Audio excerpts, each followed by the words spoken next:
സംസ്ഥാനത്തെ government arts and science കോളേജും നാഥനില്ലാ കളരികളാകുന്നു. 70 കോളേജുകളിൽ 33 ഇടങ്ങളിൽ മാത്രമാണ് സ്ഥിരം പ്രിൻസിപ്പൽമാർ ഉള്ളത്. 37 ഇടങ്ങളിൽ ഇനിയും ഒഴിവ് നികത്തണം. കഴിഞ്ഞ സർക്കാരിന്റെ കാലത്ത് തയ്യാറാക്കിയ ലിസ്റ്റ് പ്രകാരം നിയമനം നടത്താനോ പുതിയ ലിസ്റ്റ് തയ്യാറാക്കാനോ ഉന്നത വിദ്യാഭ്യാസ വകുപ്പ് തയ്യാറാകാത്തതാണ് പ്രതിസന്ധിക്ക് കാരണം. UGC ചട്ടപ്രകാരം സീനിയോറിറ്റി അടിസ്ഥാനത്തിലാണ് കേരളത്തിലെ ആർട്സ് ആൻഡ് സയൻസ് കോളേജുകളിൽ പ്രിൻസിപ്പൽമാരെ നിയമിക്കുന്നത്.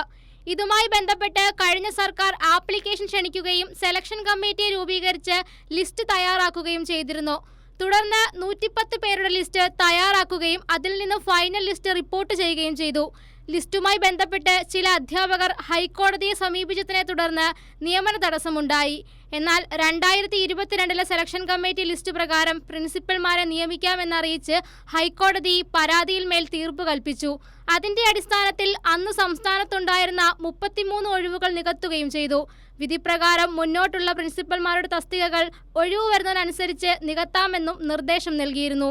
എന്നാൽ ഈ വസ്തുത മുന്നിൽ നിൽക്കെയാണ് UDF സർക്കാർ സാങ്കേതിക കാരണങ്ങൾ പറഞ്ഞ് നിയമനം നീട്ടുന്നത്. നിലവിൽ 70 കോളേജുകളിലായി 37 ഒഴിവുകളാണുള്ളത്. നിലവിൽ നിയമനത്തിനെതിരെയുള്ള കേസിൽ ഹൈക്കോടതിയിൽ സത്യവാങ്മൂലം സമർപ്പിക്കാനും സർക്കാർ തയ്യാറായിട്ടില്ല.